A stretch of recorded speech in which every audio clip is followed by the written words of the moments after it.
Student কেমন আছো তোমরা? আশা করছি প্রত্যেকে খুব ভালো আছো। কি আমাকে দেখে মনে হলো যে কি ক্লাস করাচ্ছি? হ্যাঁ, ঠিক ভেবেছো। আমি তোমাদের হিস্ট্রি ক্লাস করাবো, ক্লাস 8-এর। নিশ্চয়ই আমরা লাস্ট ক্লাসে যেটা আলোচনা করেছিলাম তোমাদের অনেকেরই অনেকটা মনে আছে।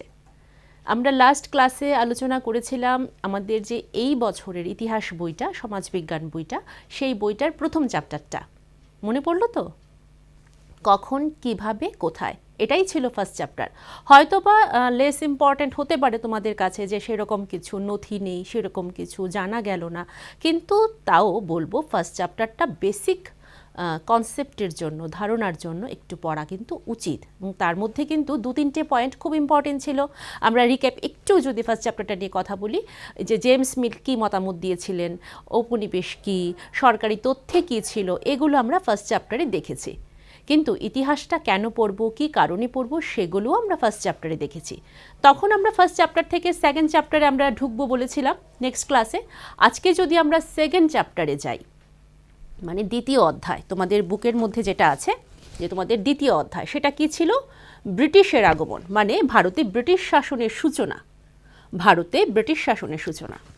প্রথম চ্যাপ্টারে আমরা যেটা পড়েছিলাম সেটা ছিল ইতিহাসটা তুমি কেন পড়ছো, কি কারণে পড়ছো, ভালো কেন লাগে আমাদের ইতিহাস, ইতিহাস থেকে আমরা কি জানতে পারি, ইতিহাস থেকে আমরা আগে যেই ঘটনাগুলো হয়েছে আমাদের দেশে কিভাবে হয়েছে সেগুলো, কি কারণে হয়েছে সেগুলো, এগুলো যেরকম আমরা জানতে পারি, এগুলো আমরা প্রথম অধ্যায়ে পড়েছিলাম।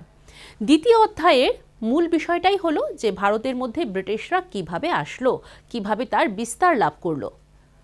দ্বিতীয় অধ্যায় এটা দিয়ে শুরু। তো দ্বিতীয় অধ্যায়ে আমরা প্রথমেই দেখব কোম্পানির শক্তি স্থাপন। কি বলেছি তোমাকে প্রথম পয়েন্টটা? কোম্পানির শক্তি স্থাপন, এটা হলো আমাদের দ্বিতীয় অধ্যায়। হ্যাঁ, ঠিক ভেবেছ।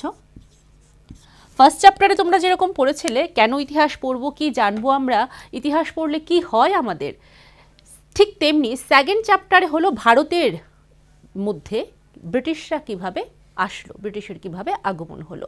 আমরা যদি মুঘল শাসকদের মধ্যে যে সব শেষ শক্তিশালী সম্রাট আমরা ঔরঙ্গজেবের নাম পেয়ে থাকি, সেই ঔরঙ্গজেবের কথা থেকে যদি বলি, ঔরঙ্গজেবের মৃত্যুর পর কিন্তু এই যে আমাদের ভারতবর্ষে তার সম্পত্তির অনেকটাই কিন্তু ভাগাভাগি হয়ে গিয়েছিল, এবং অনেক সাময়িক যারা রাজা ছিলেন বা অনেক নবাবরা ছিলেন, তারা কিন্তু সেই সময়ে তাদের রাজত্ব বিস্তার করতে চেয়েছিল। এবং ঔরঙ্গজেবের মৃত্যুর পর, ঔরঙ্গজেব যখন মারা গেলেন, তিনি তো অনেক শক্তিশালী ছিলেন, তার সঙ্গে মৃত্যুর পর যে আরও যারা রাজারা ছিলেন, ছোট ছোট রাজারা, ছোট রাজ্যগুলো থেকে এসেছিল ছোট রাজারা, তারাও কিন্তু তাদের সম্পত্তি এবং সাম্রাজ্য বিস্তার করতে চেয়েছিলেন। যখন বিস্তার করতে গেলেন তখন কিন্তু ভারতের চিত্রটা অন্যরকম। আগে যেরকম দিল্লি ছিল সেটা কিন্তু অনেকটাই পরিবর্তন হয়ে গেল।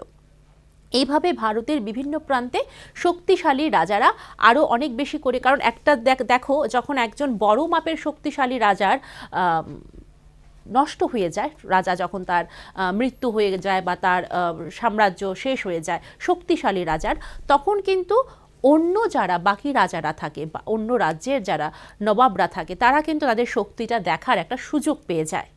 এটা কিন্তু ঠিক। কেন বলছি?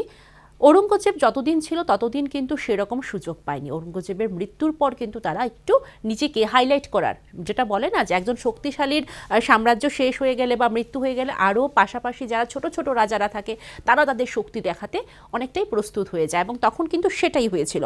অষ্টাদশ শতকের আমরা যদি দ্বিতীয়ার্ধে যাই, ভারতের রাজনৈতিক কিন্তু অনেকটা পরিবর্তন আমরা দেখেছি অষ্টাদশ শতকের দ্বিতীয়ার্ধে। অষ্টাদশ শতকের দ্বিতীয়ার্ধে আমরা যদি দেখি, তখন কিন্তু ভারতের অনেকটা পরিবর্তন হয়েছে। কেমন পরিবর্তন হলো? দেখবে তখন একটা নূতন শক্তির উত্থান ঘটল। সেই নূতন শক্তিটা কি? সেই নূতন শক্তি হলো, তোমরা কিছু বুঝেছো? হ্যাঁ, ঠিক বুঝেছো। সেই নূতন শক্তি হলো ব্রিটিশ। ব্রিটিশের তখন আগমন আরম্ভ হলো ভারতের মধ্যে।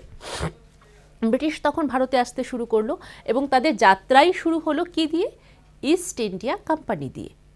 ব্রিটিশ প্রথমে একটা ছোট্ট বাণিজ্য করবে সেই অর্থেই কিন্তু ভারতে এসেছিল। ব্রিটিশ ছোট্ট একটা বাণিজ্য করবে। যেরকম আমরা বিভিন্ন কোম্পানির নাম আমরা দেখি, বিভিন্ন ইন্ডাস্ট্রির নাম আমরা জানি, আজকের দিনে অনেক ভালো ভালো ইন্ডাস্ট্রি আছে, সেই রকমই একটা ইন্ডাস্ট্রি কোম্পানি নিয়ে ব্যবসা শুরু করার জন্য ব্রিটিশরা ভারতে এসেছিলেন। তো যেই পথ দিয়ে ওরা আসলো সেই পথটাও তোমাদেরকে আমি একটু দেখিয়ে দেব। এই দেখো, এই হলো পথ। এই পথ দিয়ে ব্রিটিশরা ভারতে আসলো। পথটা কি আমি একটু আমার যিনি ক্যামেরায় আছেন ওনাকেও বলবো একটু দেখিয়ে দিতে।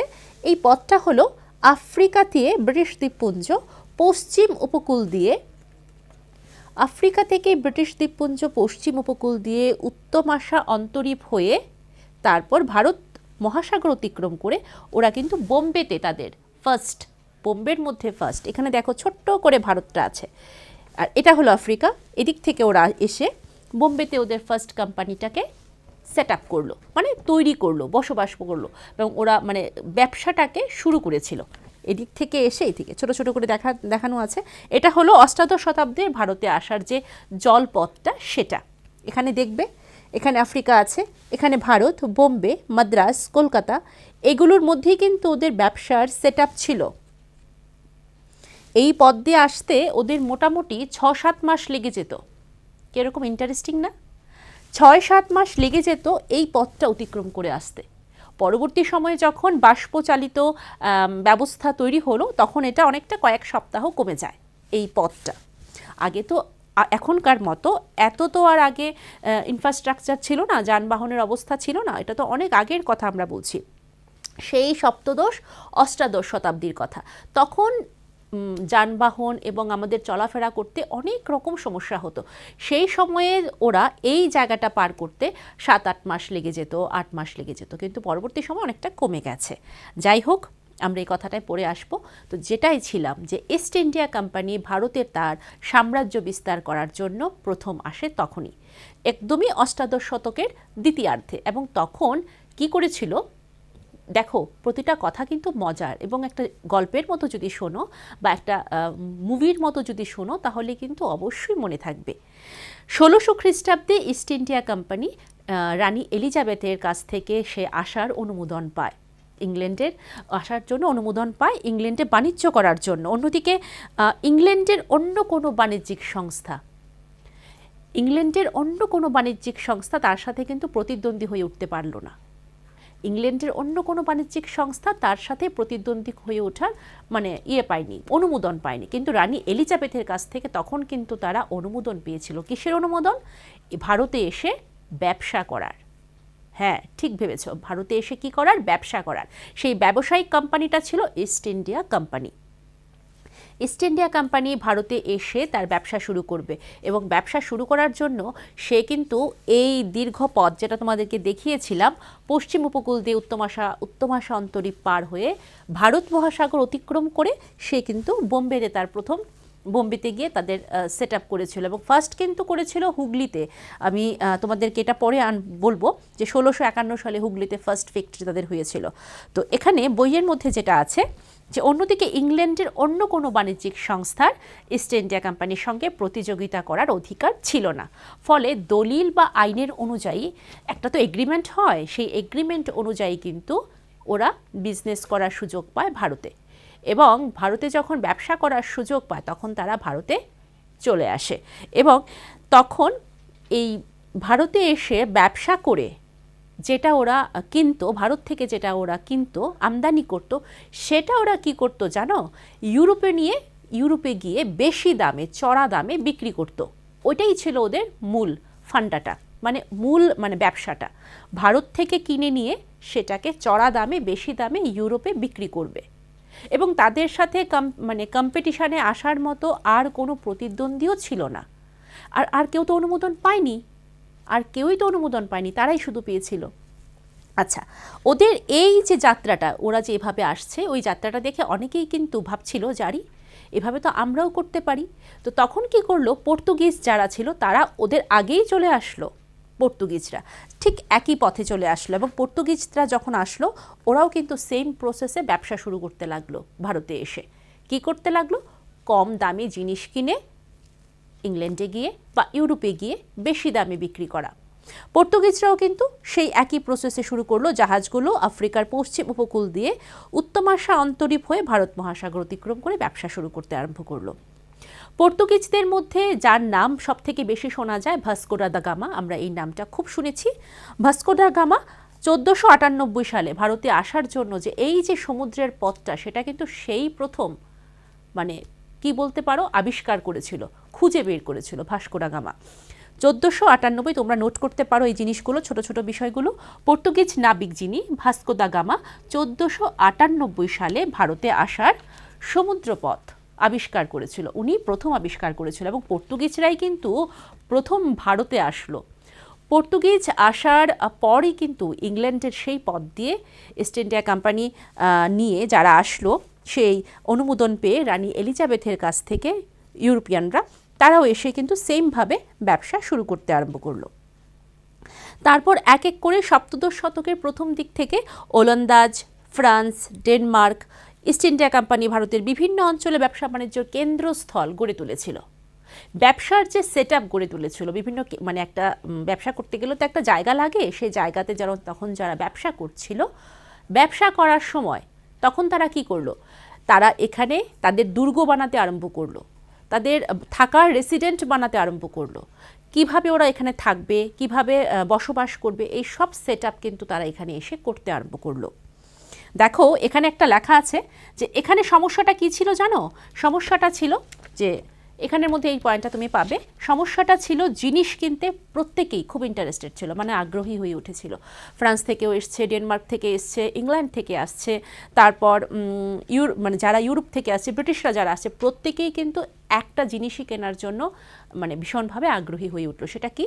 সেটা হলো ভারতের তুলা, রেশম, এলাচ, দারচিনি, যেগুলো বিদেশের বাজারে ভীষণ দাম পাওয়া যেত, বিদেশের বাজারে চড়া দামে মিলতো ওদেরকে, মানে ওরা এখান থেকে কম দামে এগুলো কিনে ভারতীয়দেরকে অনেকভাবে যেভাবে হোক বুঝিয়ে ওইখানে গিয়ে তাদের ইউরোপে গিয়ে সেটা কিন্তু ওরা চড়া দামে বিক্রি করে একটা মুনাফা অর্জন করতো, একটা আর্থিক একটা সচ্ছলতা পেত। এবং ম্যাক্সিমাম লোক যারা এই যে ইস্ট ইন্ডিয়া কোম্পানির সঙ্গে জড়িত ছিল, দেখো তখনকার সময় ইস্ট ইন্ডিয়া কোম্পানিতে যারা চাকরি করতো, কোম্পানির যারা কর্মচারী ছিল, তারা কিন্তু চেয়েছিল যে বাহ, এটা তো একটা দারুণ উদ্যোগ, এভাবেই আমরা আমাদের বিজনেসটাকে আরও সুন্দর করতে পারি। ওরা বেশি দামে বিক্রি করে প্রত্যেকেই কিন্তু চেয়েছিল একটা ভালো জায়গায় যাওয়ার জন্য, এবং একটা নিজেদের মধ্যেও কম্পিটিশন শুরু হয়ে গিয়েছিল তখন। এখানে দেওয়া আছে কোম্পানিগুলো এগুলো সস্তা দামে কিনে ইউরোপ ও আমেরিকায় বেশি দামে বিক্রি করা এবং লাভ করত। কোম্পানির গুলো উন্নতির একমাত্র পথ ছিল পাশের যে কম্পিটিটর ছিল, প্রতিদ্বন্দ্বী, কম্পিটিশন যার সাথে হতো, তাকে যেভাবেই হোক হারানো।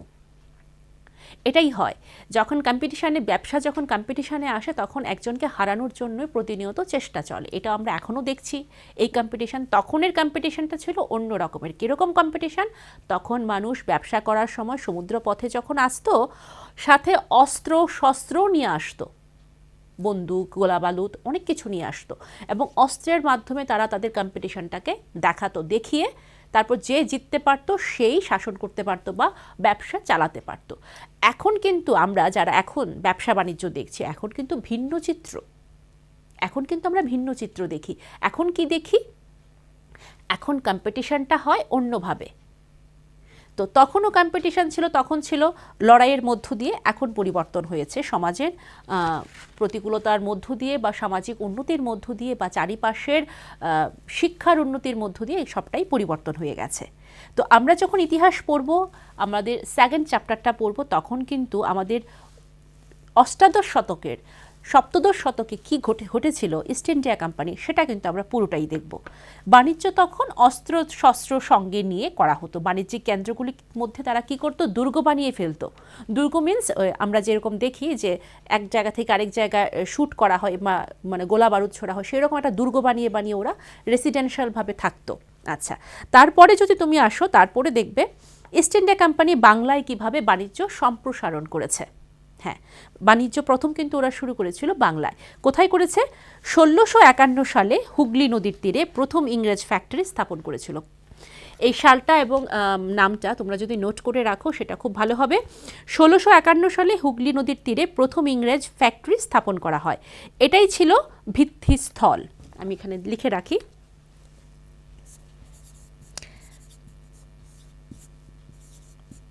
তোমরা যখন বাড়িতে পড়বে তখন দেখবে ইস্ট ইন্ডিয়া কোম্পানি যখন ভারতে আসলো, প্রথম কিন্তু খুব ছোট্ট একটা ব্যবসা নিয়ে এসেছিল, তারপর কিন্তু পুরো ভারতের মধ্যে ওরা রাজত্ব করেছে, বুঝেছো? খুব ছোট্ট পরিসরে এসে বলে না যে মানে শীত কেটে ঢুকলো, এরকম আর কি ব্যাপারটা। ছোট্ট হয়ে ঢুকে তারপর অনেক বড় বাণিজ্য কিন্তু ওরা সম্প্রসারণ করেছিল। কিভাবে শক্তি স্থাপন করলো বললাম, ইস্ট ইন্ডিয়া কোম্পানি বাংলায় বাণিজ্য সম্প্রসারণ করছে।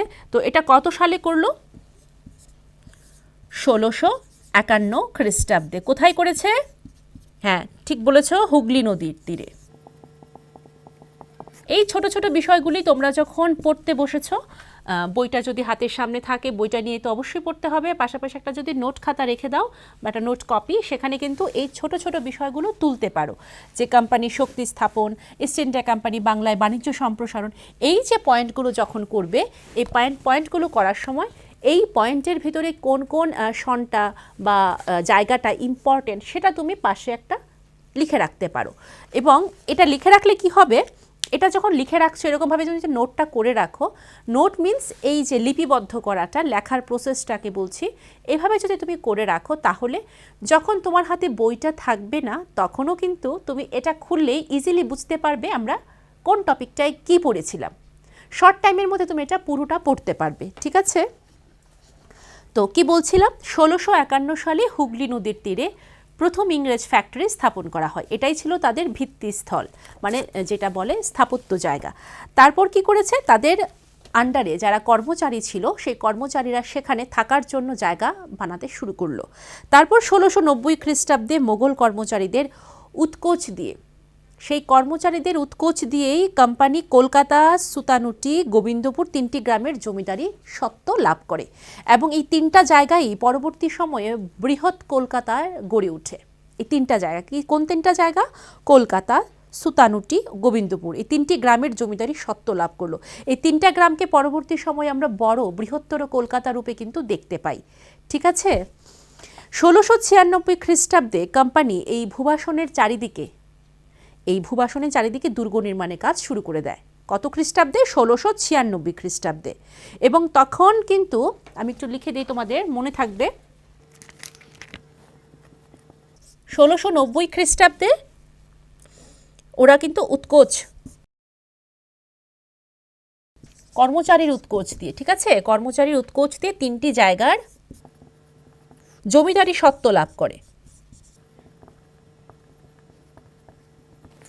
দেখে নাও, 1690 খ্রিস্টাব্দে কোম্পানির কর্মচারীদের উৎকোচ দিয়ে তিনটি জায়গার জমিদারি সত্ত্ব লাভ করে। তারপর কিন্তু এই তিনটা জায়গায়, কোন তিনটা জায়গার নাম বলেছিলাম মনে আছে নিশ্চয়ই? কলকাতা, সুতানুটি, গোবিন্দপুর। তারপর এই তিনটা জায়গায় পরবর্তী সময় বৃহত্তর কলকাতার রূপ নেয়। তারপর কি করেছে, তারপর 1717 খ্রিস্টাব্দে, এই যে ডেটগুলো লিখছি এগুলো তুমি, আমি তো ব্ল্যাকবোর্ডে লিখছি, তুমি খাতায় যখন লিখবে অনেকটা স্পেস পাবে, সুন্দর করে লিখতে পারবে। তো 1717 খ্রিস্টাব্দে তখন কি হয়েছিল, ফারুক শিওর যিনি নবাব ছিলেন, কোম্পানির সম্রাট ছিলেন, ফারুক শিওরের কাছ থেকে কি করেছে, একটা ফরমান আদায় করে নেয়। ফরমানটা কি? ফরমানটা এখানে দেওয়া আছে, এ রয়্যাল এডিক্ট, এ রয়্যাল অর্ডার। মানে এই ফরমানের মধ্যে লেখা আছে শুল্কটাকে অনেক কমিয়ে দেওয়া হবে তাদের ব্যবসা করার জন্য। মানে ইস্ট ইন্ডিয়া কোম্পানি যে ব্যবসা করছে ভারতে এসে, তার ব্যবসার জন্য যে শুল্ক সেটাকে অনেকটা কমিয়ে দেওয়া হবে, মানে মুকুব করা হবে।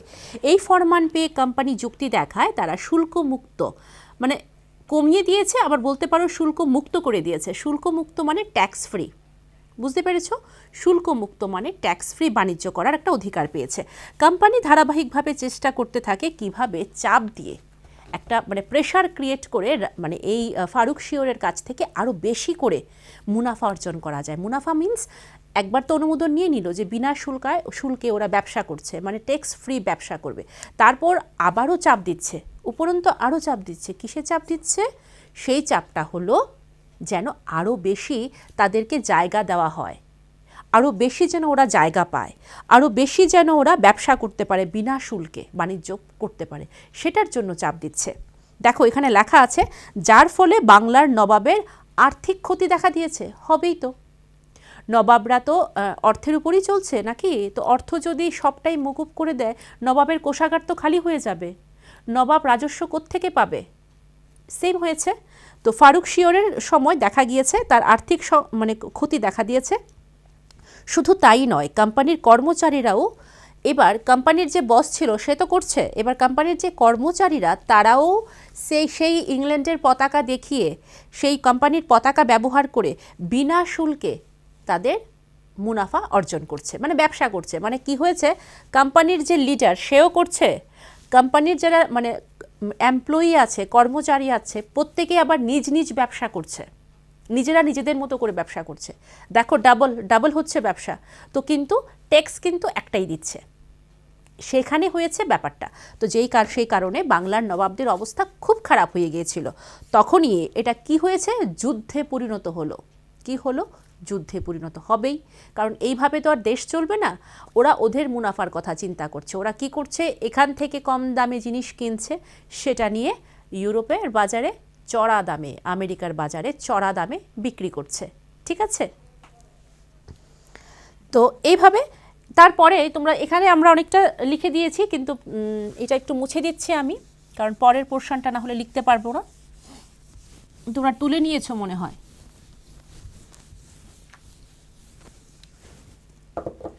পরে হয়েছে কিভাবে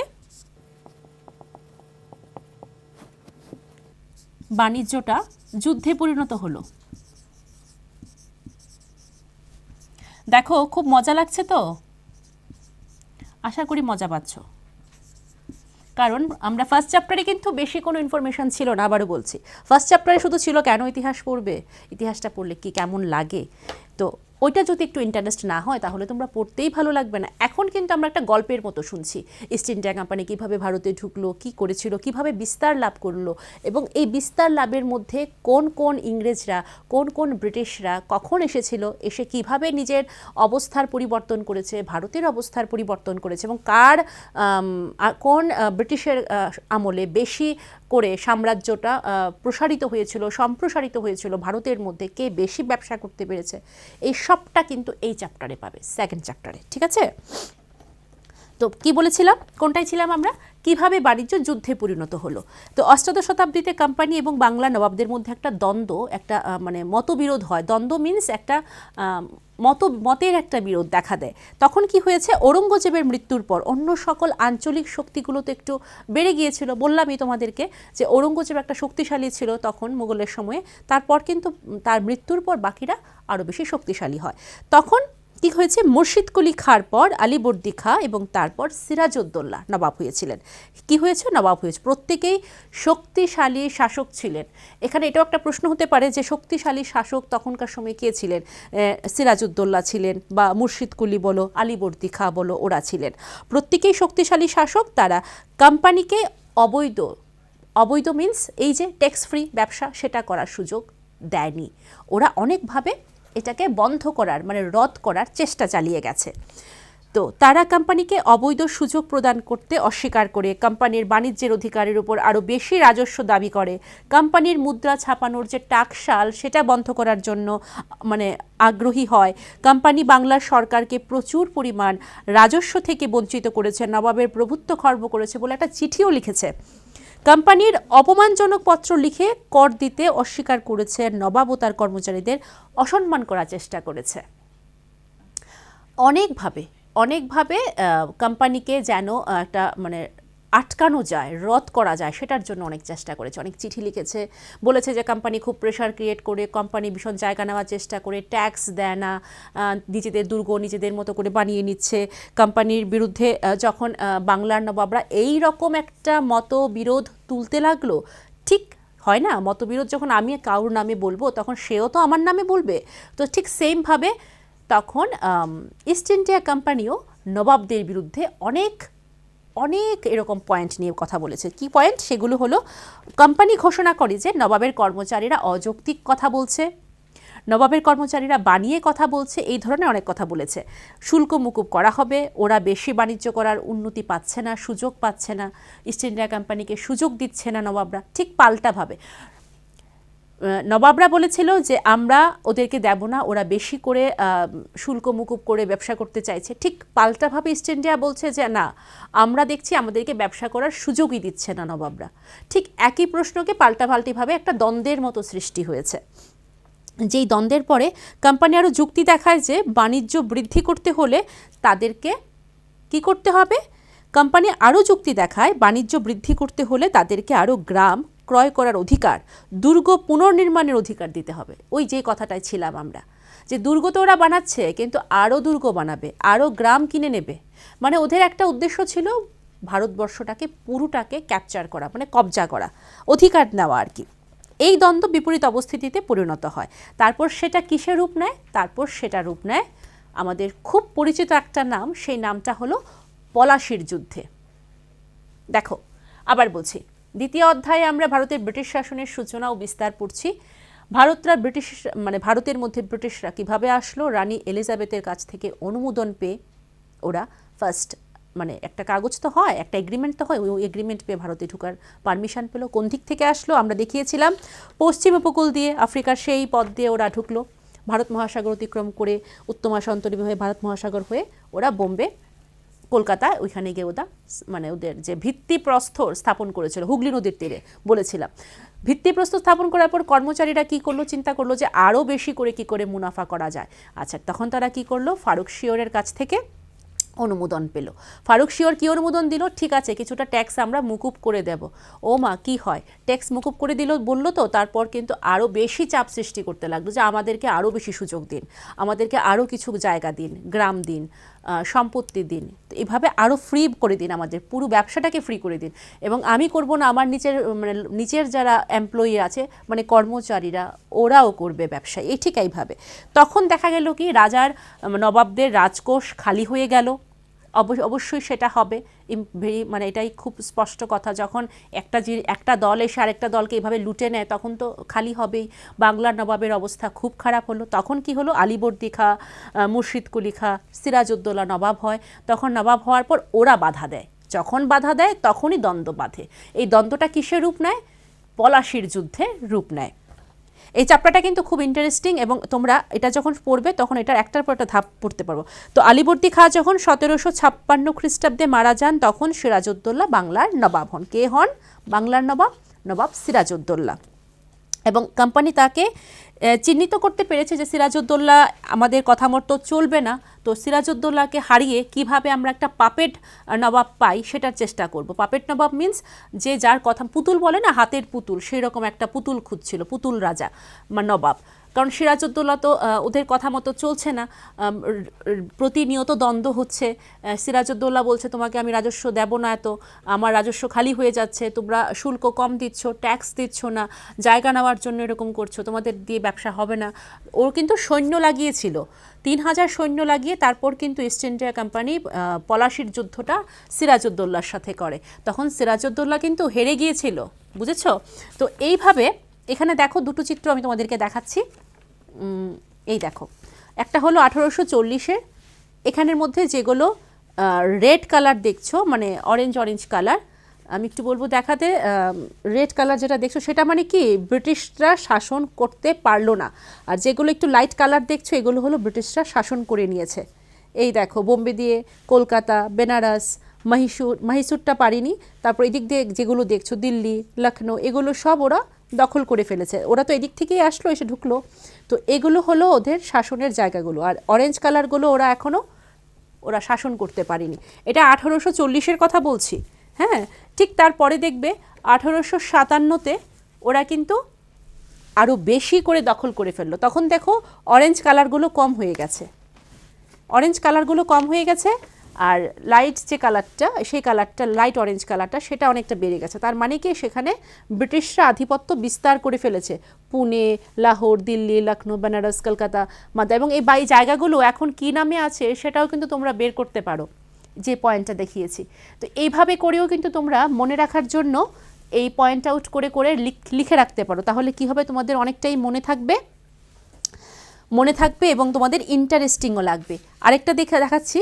এই দেখো, এইভাবে যদি তোমরা সনটাকে লিখে সনটার সাথে কি ইম্পর্টেন্ট কথাটা ছিল সেটা যদি লিখে নাও, যেরকম আমি লিখেছি 1600 খ্রিস্টাব্দে ইস্ট ইন্ডিয়া কোম্পানি রানী এলিজাবেথের কাছ থেকে পূর্ব দিকে বাণিজ্য করার আইনত অধিকার লাভ করেছে।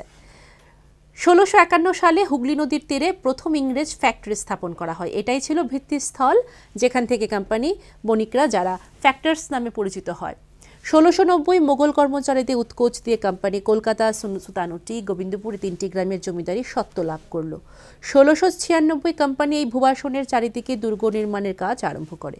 কোম্পানি সম্রাট ফারুক শিয়র এর কাছ থেকে 1717 সালে এক ফরমান আদায় করে নেয়।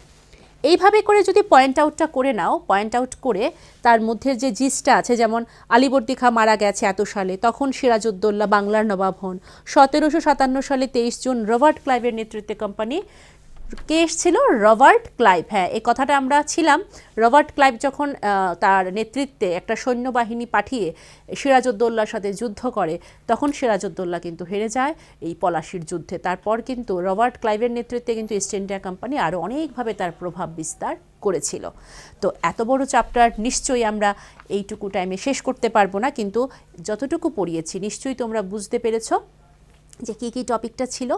এই টপিকগুলোর মধ্যে যেগুলো ইম্পর্ট্যান্ট আমি তোমাদেরকে বলে দিয়েছি, এই সনগুলো লিখে, ইয়ারগুলো লিখে তার পাশাপাশি যদি তুমি লিখে রাখো কারণটা কি, তাহলে কিন্তু অনেকটাই তোমার মনে থাকবে। এবং এখান থেকে 2-3টে প্রশ্ন তো অবশ্যই হতে পারে, কত খ্রিস্টাব্দে এলিজাবেথ তাকে মানে ইস্ট ইন্ডিয়া কোম্পানিকে অনুমোদন দেয়, বা ইস্ট ইন্ডিয়া কোম্পানি প্রথম কার কাছ থেকে অনুমোদন পেল, কোন সালে পেল, এরকম ছোট ছোট প্রশ্ন তোমরা নোট করতেও পারো।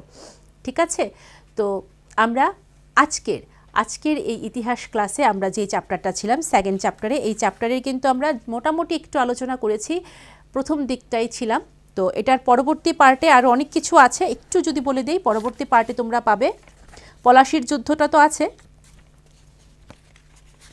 এই দেখো, পলাশির যুদ্ধের পরে আমরা পলাশির যুদ্ধে ছিলাম, এটা মোটামুটি অনেকটাই, পলাশির যুদ্ধটা অনেকটা বড়। তারপর কোম্পানির কর্মচারীরা কীভাবে নবাব হলো, তারপর কিভাবে কোম্পানির শাসন বিস্তার করলো, তারপর কিভাবে টিপু সুলতান মারাঠাদের সাথে দক্ষিণের সাথে করলো, এই এক এক করে এই চ্যাপ্টারটা যাবে। তো আমরা পরবর্তী ক্লাসে এই আলোচনাগুলো অবশ্যই তোমাদের সঙ্গে করব। ততক্ষণ এটাকে ভালো করে পড়ো, বোঝো, এবং ছোট ছোট যে বিষয়গুলো নোটগুলো করে বাড়ির মা বাবাকে দেখাও, টিচারদেরকে দেখাও, এবং অবশ্যই একটু পড়বে, না হলে কিন্তু ভুলে যাবে, যা বলেছি প্রত্যেকটা লাইন ভুলে যাবে। ঠিক আছে? সবাই ভালো থাকো, সুস্থ থাকো, আর অবশ্যই এই আমাদের এই ক্লাসের সাথে থাকো।